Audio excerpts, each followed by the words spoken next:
ஷாம் எனும் பாலஸ்தீனத்தை உள்ளடக்கிய தேசத்திற்கு நற்செய்தி உண்டு. இது எனது வார்த்தை அல்ல, அல்லாஹ்வுடைய தூதர் நபிகள் நாயகம் ஸல்லல்லாஹு அலைஹி வஸல்லம் அவர்களின் வார்த்தை. அது ஒருபோதும் பொய்யானதில்லை. ஷாமிற்கு நிச்சயமாக துன்பத்திற்கு பிறகு ஒரு இன்பம் உண்டு. இப்போது வேண்டுமானால் ஷாம் அழிக்கப்படலாம், ஆனால் ஷாமிற்கென்று ஒரு நாளை அல்லாஹ் ஏற்படுத்துவான் நிச்சயமாக, இன்ஷா அல்லாஹ். ஷாம் தேசம் என்பது சிரியா, பாலஸ்தீனம், ஜோர்டான், லெபனான், இந்த 4 நாடுகள் சேர்ந்ததே ஷாம் தேசம். ஷாம் தேசத்தின் சிறப்புகள் என்ன தெரியுமா? முஹம்மது ஸல்லல்லாஹு அலைஹி வஸல்லம் அவர்களால் அதிகம் பிரார்த்திக்கப்பட்ட இடங்களில் ஒன்று ஷாம். அல்லாஹ்வின் பரக்கத் பொருந்திய இடங்களில் ஒன்று ஷாம்.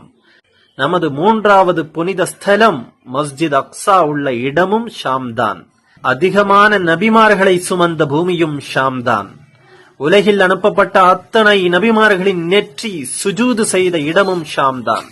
வானவர்கள் தங்கள் இறக்கைகளை விரித்து வைத்திருப்பதும் ஷாமில்தான். முஹம்மது ஸல்லல்லாஹு அலைஹி வஸல்லம் அவர்கள் முதலாக மக்காவை விட்டு வியாபாரத்திற்காக சென்ற இடமும் ஷாம் தான். பாரசீக கோட்டையில் இஸ்லாமிய கொடி பறக்கும் என்று நபிகள் நாயகம் ஸல்லல்லாஹு அலைஹி வஸல்லம் அவர்கள் கூறினார்கள், அதுவும் ஷாம் தான்.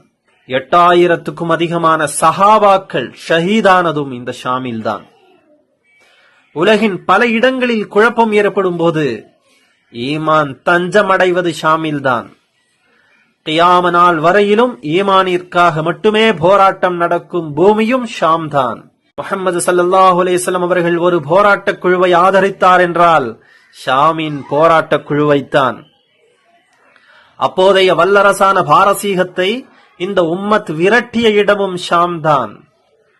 மல்ஹமா என்ற மிகப்பெரிய யுத்தம் தொடங்குவதும் ஷாமில்தான். ரோமர்களுக்கு இமாம் மஹதி தலைமையில் சங்கு ஊதுவதும் ஷாமில்தான். அப்பாவிகளை கொன்று குவிக்கும் யூதர்களை பார்க்கும் இடமெல்லாம் வெட்டி வீழ்த்துவதும் ஷாமில்தான். ஈசா அலைஹிஸ்ஸலாம் இறங்குவதும் ஷாமில்தான். தஜ்ஜால் கொல்லப்படுவதும் ஷாமில்தான்.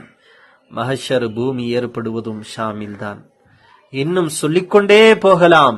இந்த ஷாமிற்கு இவ்வளவு சிறப்பும் மகத்துவமும் உள்ளது. ஷாம் அழிக்கப்படுகிறது என்று யாரும் கவலை கொள்ள வேண்டாம். இஸ்லாம் உள்ள வரையில் ஷாமை எவராலும் அழிக்க முடியாது. இப்போதைய நமது பணி என்ன தெரியுமா?